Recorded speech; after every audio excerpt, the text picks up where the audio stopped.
On a bright Saturday afternoon, Daniel decided it was time to do something adventurous. His life had become far too predictable. Wake up, work, watch TV, eat, sleep, and repeat. It had been months since he did anything remotely exciting, and his friends had started teasing him about his couch potato tendencies. Determined to prove them wrong, Daniel impulsively bought a pair of rollerblades he saw online. They were sleek, shiny, and bright blue, promising fun and fitness rolled into one. The ad had said, "Transform your weekends." Daniel believed it, imagining himself gliding effortlessly through the park, the wind in his hair, looking cool and confident. When the rollerblades arrived, Daniel was thrilled. He opened the box like a kid on Christmas morning and marveled at their design. He laced them up with great enthusiasm, ignoring the tiny voice in his head reminding him that he'd never rollerbladed before. After all, how hard could it be? If kids could do it, surely a grown man could figure it out. With his rollerblades on and a scarf around his neck for flair, because he was going for style points too, Daniel stepped out of his apartment. The moment he tried standing upright, he realized this might not be as easy as he had imagined. His ankles wobbled like jelly, his knees buckled slightly, and his arms flailed as he tried to balance. The neighbors watering their plants in the courtyard gave him curious looks, but Daniel smiled and said, "Just warming up," as if this shaky display was all part of the plan. After about 10 minutes of wobbling and holding onto lampposts for support, Daniel made it to the nearby park. The park was bustling with activity, kids playing soccer, couples jogging, and families picnicking. Daniel surveyed the area, looking for a quiet spot to practice, but before he could decide, he felt a surge of false confidence. "All right," he muttered to himself. "Let's do this." He pushed off gently, trying to glide like he'd seen people do in skating videos.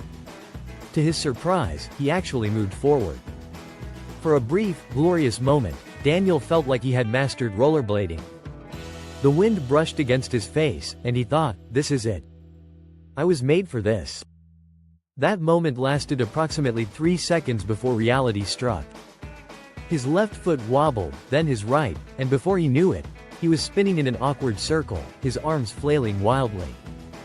A jogger passing by chuckled and said, "Hang in there," which didn't help Daniel's confidence.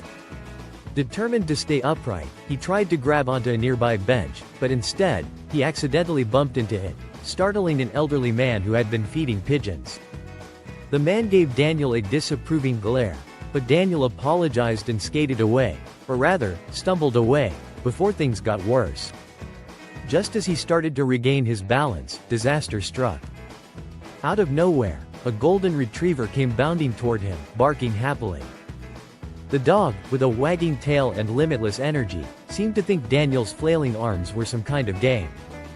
Before Daniel could react, the dog grabbed the end of his scarf and began tugging on it like it was a chew toy. "Hey, let go!" Daniel shouted, trying to pull the scarf back, but the dog was having too much fun. It tugged harder, and Daniel, still struggling to balance on his rollerblades, was dragged forward.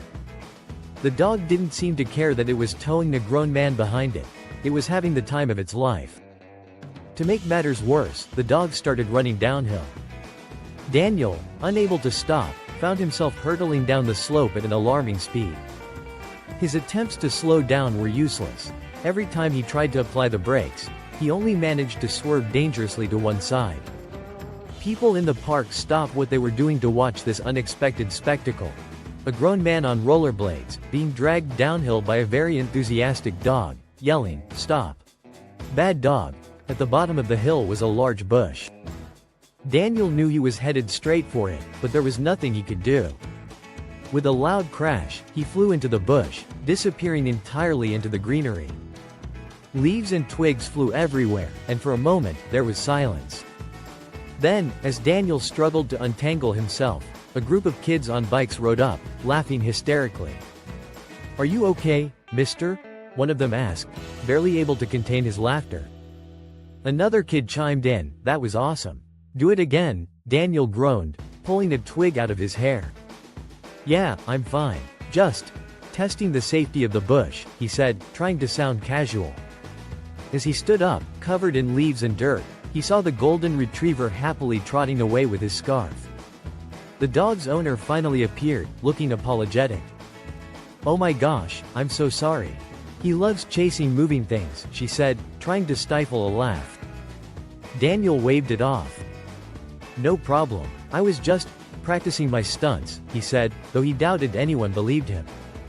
By the time Daniel made it home, walking, not skating, he was exhausted. He threw the rollerblades into the corner of his room and collapsed on the couch. Later that evening, he posted an ad online. "For sale, barely used rollerblades. Great for anyone who enjoys thrills, spills, and being chased by dogs. Not suitable for beginners or people with fragile egos." Though his rollerblading career was short-lived, Daniel couldn't help but laugh every time he thought about the day. It wasn't the graceful adventure he had imagined, but it was definitely a story